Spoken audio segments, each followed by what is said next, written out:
Hello friends, आज हम आपके लिए ले आए हैं एक बार फिर से एक नए तरह की टोपी जो बच्चों पे बहुत सुंदर दिखती है। तो जिसको बिनाई नहीं आती है, क्रोशिया चलाना नहीं आता है, वो भी इसे आराम से अपने घर पे बना सकते हैं। तो चलिए देखते हैं कैसे बनती है। सबसे पहले हमें ऊन लेना है। ऊन का एक साथ आप 12 थ्रेड मतलब 12 धागे एक साथ ले लीजिएगा, जिनको हम 3 पार्ट में डिवाइड करेंगे, 4 4 4 में, जैसे छोटी बनाई जाती है। तो 12 धागों का एक बड़ा ऊन का लच्छा हमें लेके तैयार करना है, जिसको हम चोटी की तरह गूंथ लेंगे। देखिए इसमें मैंने 4 4 धागों का लिया है। इससे बिनाई बहुत अच्छी आती है, ज़्यादा मोटा नहीं, ज़्यादा पतला नहीं। तो आप 4 4 धागों का बिनाई लेके तैयार कर लीजिए, 4 4 धागों का थ्रेड तैयार कर लीजिए और उससे चोटी बनाना शुरू कर दीजिए। सबसे पहले हम क्या करेंगे, सिंपल चोटी बनाना शुरू करेंगे। बहुत लोगों को चोटी बनाने में थोड़ी प्रॉब्लम आती है, तो आप ऐसे पिन की सहायता से कहीं भी बेडशीट में या कहीं भी, आप चाहे तो सेलो टेप से भी इसे चिपका सकते हैं, पर मैंने बेडशीट की साइड में इसको चिमटी से लगा दिया है, जिससे कि एक जगह टिका रहे, और उसके बाद चोटी बनाना शुरू कर दिया है। तो तीनों लच्छों को मैंने उनके गोले बना लिए छोटे छोटे, और उसके बाद चोटी बनाते हुए हम इस बात का ध्यान रखते हैं कि हम 2 गोलों को 2 साइड्स करके रख देते हैं, और तीसरा गोला है सिर्फ उसी को मूव कराते हैं, जिससे कि हमारी ऊन उलझने नहीं पाती और चोटी आसानी से बनके एक साथ तैयार हो जाती है। ना ज़्यादा टाइट बनानी, ना ज़्यादा ढीली। अब हमें क्या करना है, सबसे पहले जिस शेप की हमें जितनी बड़ी साइज़ की टोपी बनानी है, उस साइज़ की टोपी को लेके हम उससे इसकी नाप लेंगे। तो देखिए जितनी लंबाई हमें चाहिए हम साइड से नाप लेंगे, बीच में से नहीं। तो हम जितनी साइड की लंबाई है उस लंबाई को सबसे पहले लेंगे, क्योंकि अगर बीच में लेंगे तो छोटी हो जाएगी। साइड से हम इतना लेंगे। अब देखिए इसकी पूरी लंबाई के हिसाब से मैंने इसे फोल्ड किया है, और फिर आपस में इसकी हम सिलाई लगाएंगे। तो जैसे एक तरफ से दूसरी तरफ इसको आपस में जोड़ के सिल दिया जाता है, वैसे ही इसको नाप लेके हम बराबरी से सिलते जाएंगे। तो देखिए मैंने किस तरीके से एक दूसरे के सामने इसको रखा है, मैं इसी टाइप से इसको सिलूंगी। तो इससे साइड वाली जब हम लेते हैं तो ये हमारी कैप बड़ी तैयार होती, छोटी नहीं होने पाती। तो जिस साइज़ में हम बनाना चाहते हैं वो एग्जैक्ट साइज़ आ जाती है। तो देखिए इस तरीके से मैंने इसको सिल के तैयार कर लिया है। बीच में मैंने रेड कलर का भी यूज़ किया है। आप अगर मल्टी कलर चाहें तो कई कलर्स भी यूज़ कर सकते हैं। मैंने पैटर्न में क्या किया है कि 4 तो देखिए कैप के हिसाब से मैंने नाप करके देखा है, तो ये हमारा साइज रेडी हो गया है।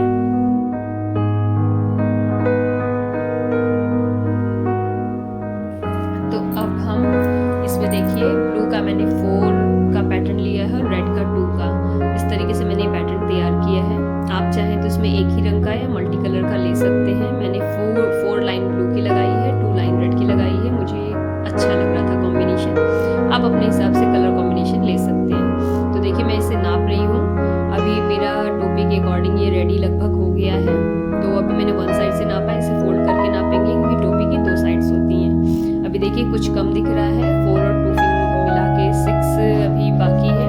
तो इतना हम अभी और इसमें चोटियों की सिलाई करके इसको तैयार कर लेंगे, और जब ये रेडी हो जाएगा फिर इसको सिल के हम रेडी करेंगे। तो आपको ऐसे ही चोटियाँ इसमें और बना के लगाते चले जाना है।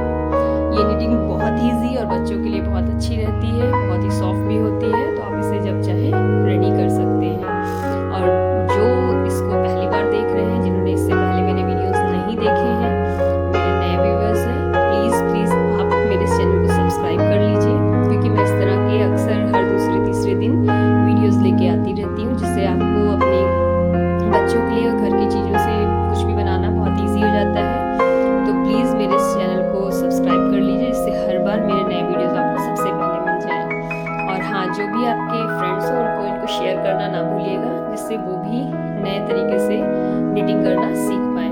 तो देखिए मेरा पूरा सिल्क तैयार हो गया है। अब इसको डबल करके मैं टोपी से नाप लूँगी कि इसकी लंबाई चौड़ाई बराबर है कि नहीं। देखिए मैंने इसके ऊपर कैप रखी है ये, और मैं देख रही हूँ, तो आपको दिख रहा होगा पीछे से ब्लू दोनों तरफ से दिख रहा है। इसका मतलब कि हमारा ये साइज़ रेडी हो गया है। बिल्कुल बराबर साइज़ का ये हमने तैयार कर लिया है। अब इस टोपी के बराबर का साइज़ जब हो गया है, तो इसको हटा के इसमें साइड से उल्टी तरफ से सिलाई कर देंगे। देखिए मैंने उल्टा किया और इधर से सिलाई कर देंगे, जिससे कि हमारी ये कैप रेडी हो जाएगी। और जितनी भी एक्स्ट्रा वूल है, इधर उधर जो भी गांठे या थोड़ा बहुत कुछ भी आ गया है, इसको हम कैंची से कट करके फिनिशिंग दे देंगे। तो यहाँ देखिए मैंने इधर से सिलाई लगा दी है और ये सिल के गोल सा आपका एक वो तैयार हो गया है। अब इसको हम क्या करेंगे, जो ऊपर का सिरा है जो गोल दिख रहा है, इसमें हम सिंपल कच्चा टाका लगाते हुए पूरी एक रनिंग स्टिच कर लेंगे।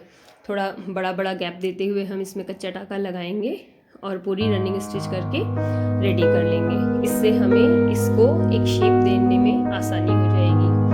तो आप लोगों को एक और चीज़ बता दूं मैं, इस तरह की जो स्टिचिंग होती है, इस तरह की जो निटिंग है, ये हमारे इंडिया में बहुत कम लोग करते हैं। मोस्टली ये विदेशों में पॉपुलर है, यूके, यूएसए, इंग्लैंड आदि देशों में ज़्यादा पॉपुलर है। लेकिन अब हम लोग भी अपने देश में इस तरह की निटिंग करना शुरू कर चुके हैं। तो आप लोग भी इस तरह की निटिंग करके घर में बैठे बैठे बच्चों के लिए नई नई और सुंदर सुंदर चीज़ें ईजिली बनाना शुरू कर दीजिए।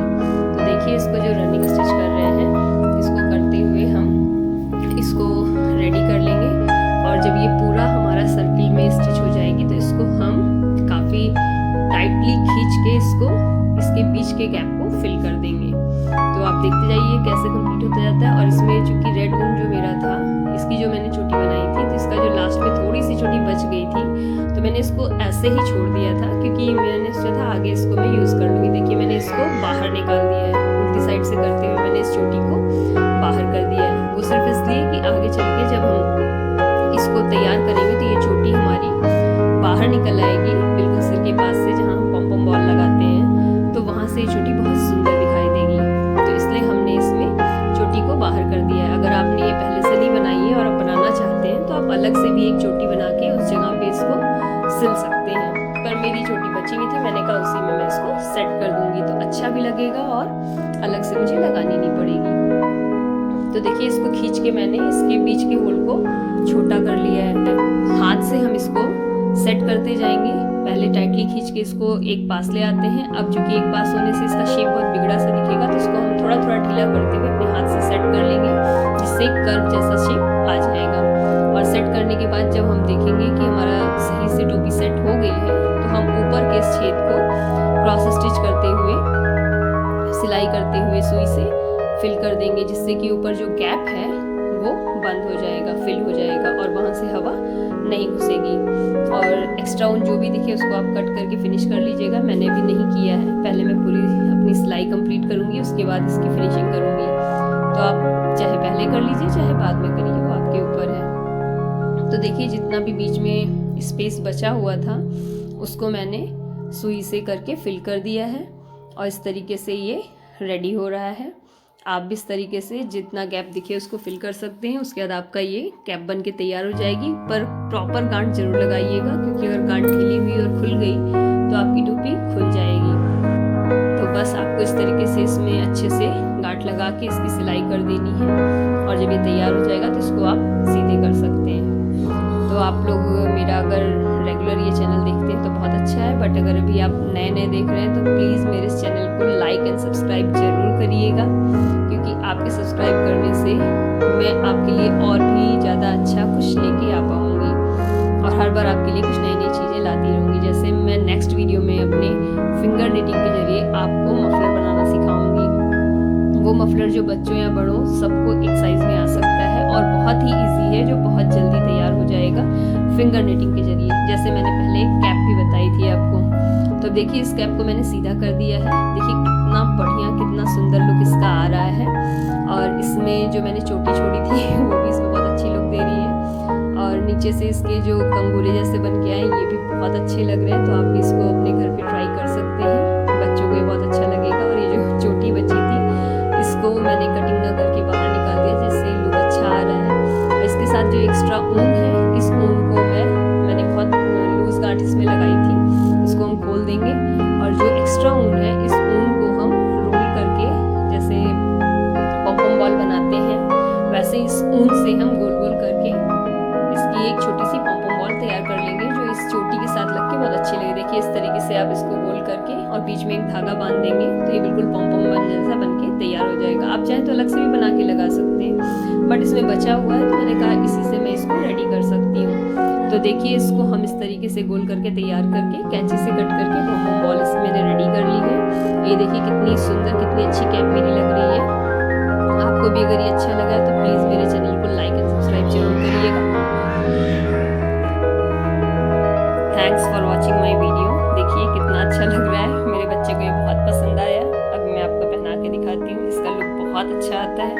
ये बड़े बच्चों को भी लगा सकते हैं और छोटे बच्चों के लिए भी आप बना सकते हैं। छोटे बच्चों पे ये ज़्यादा अच्छा लगता है, बट मैंने अपने बड़े बेटे के लिए तैयार किया है, तो ये मुझे बहुत सुंदर लग रहा है। आप भी चाहें तो इसको तैयार कर सकते हैं। बच्चे बहुत इंजॉय करेंगे इसको पहन के, और आपको भी अच्छा लगेगा, आपने अपने हाथ से कुछ अपने बच्चे के लिए रेडी किया है। और बाकी तो शैतानी ये लोग करते ही हैं। तो देखिए कितना क्यूट लग रहा है। तो इस तरीके से बहुत जल्दी तैयार हो जाता है, तो आप भी अपने घर में ज़रूर बनाइएगा। Bye bye.